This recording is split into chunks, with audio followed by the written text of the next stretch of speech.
What is good, everybody? Welcome back to my channel. And if it's your first time in here, hey, my name is Stan Solo and I make art and beats. I would like to cover the topic of preparing the beats for the live sessions today because it's a huge part of the beat making for me is playing live because I do not care too much about selling beats, okay? All I want to do is to have fun all the way, starting with sampling and digging through the samples for hours and hours. I'm never angry if I'm not finding anything or if I'm not making anything out of that. I don't care about releasing hundreds of tracks on Spotify and getting traffic or something like that and getting placements or anything. On the other hand, if it makes something that's dope, that's great. Yeah, put me on the track. If you like a beat of mine, check my Bandcamp. I'm releasing my second EP right now in the waterfall manner. That means that every next Saturday for some time there will be a new track.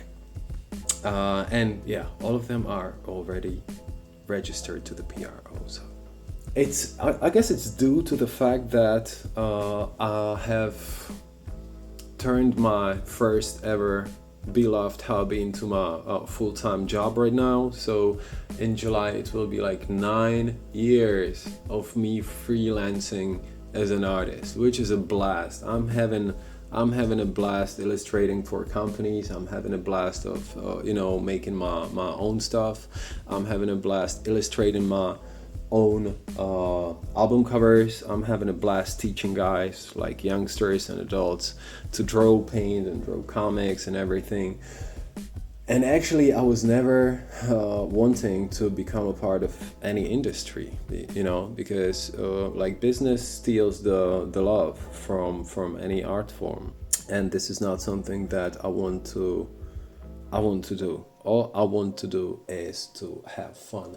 I'm not a part of an industry as an illustrator because I do not belong to any marketing company or anything like that, and I do not want to belong into like any other company with my music. So yeah, let's cover this, or let me show you my way of preparing the beats for the live sessions, and also let me show you my thoughts on other ways of playing beats live. So yeah, let's go. So the beat wise, there are certain or several ways to perform beats, right? In the live set. So what we do is we pretty much put our beats over the pads, and I guess that the most regular thing that you can do, which would be the way number one out of three that I would be talking today about, is just bouncing the whole beat as it is into a single pad and then chain the pads, so you play one after another, you wait for the first one to end, and then you like play another one, add a tiny bit of vox or interlude in between or something like that. So you just go here, go resample, pick the pad somewhere that is free and memorize it so you will not be forced to search for it, and just go hold, select your chain and just bounce it. There is also the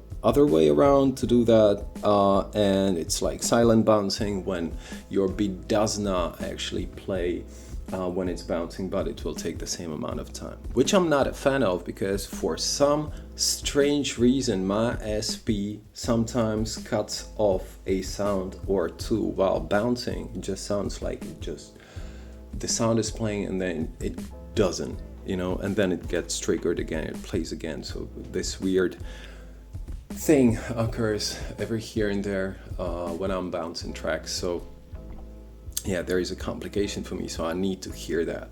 So you just bounce the whole thing, you go like you press the sub pad and you listen through the whole thing possibly, or go like silent bouncing it, and that's like it. This will give you the ease of performance. That means that there is not too much stuff to look for or take care of, because there is just one sound like track that you are playing with. And also you get a huge magnitude of beats, right? The amount that you can play from one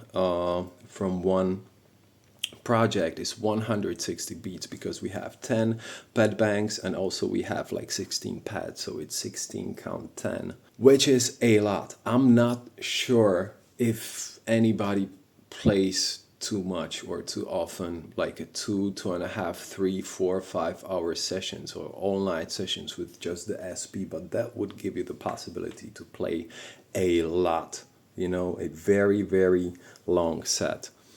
Which I don't, mostly, because solid slot for a beat maker is something like 30 to 90 minutes, and 90 minutes is like tends to be very long. So this is not the way for me, but somebody also already is having a lot of fun with that, and this is the legit way. Also, when you bounce the whole beat into one single pad every time, there is the opportunity to use the DJ mode. I have never ever turned it on because I don't actually perform my beats that way.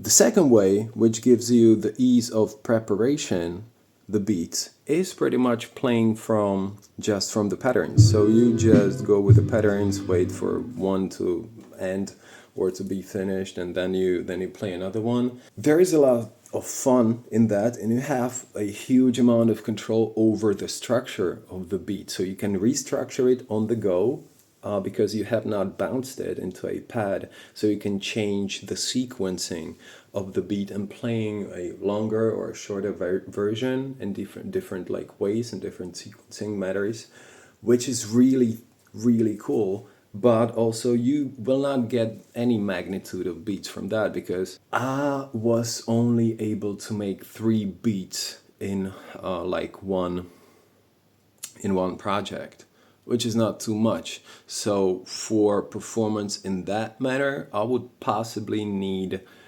another sound source, right? Like a computer or another sampler to play interludes and other beats between, or when you are switching between the projects, because like switching between the projects takes some time, but also it turns off the sound. So when you are skipping between the projects, you cannot play anything from the SP404mk2, which is not fun for me as well.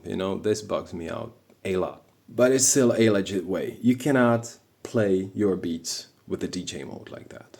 Okay, so there is only one way to play or to use the DJ mode, having your beat bounce into a pad.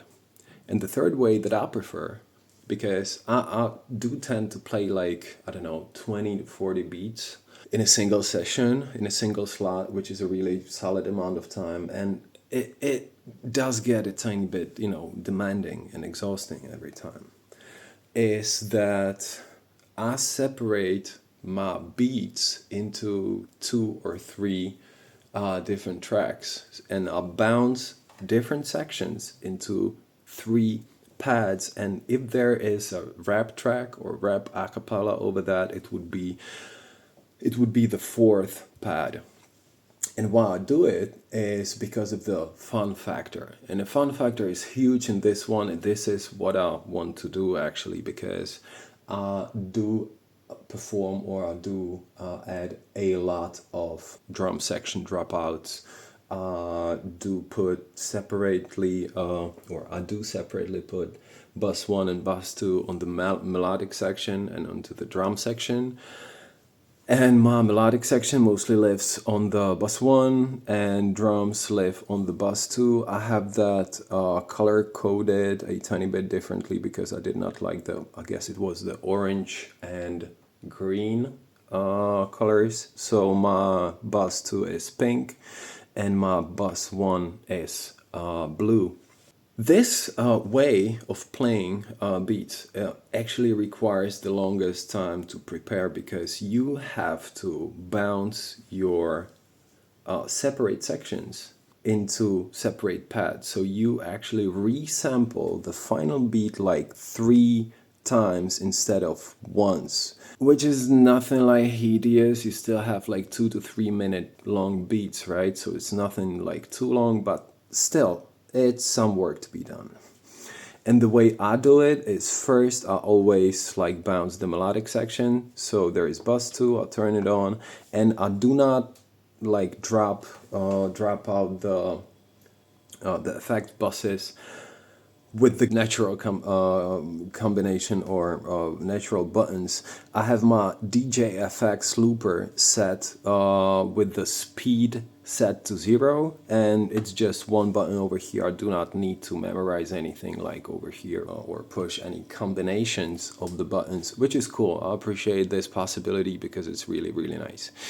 And then I just resample the whole thing, but just with my drums on the bus too, and also my bass is on the bus too as well. So when I bounce it like that, I will hear just the melodic section. The next thing that I bounce is the drums, so I will bypass the melodic section and the bass again, and we will only hear the drums now. And then I will bounce the whole thing for the third time. Again, just, you go resample, hold the pad bank, bounce it, and that's it. And now I will only hear the bass.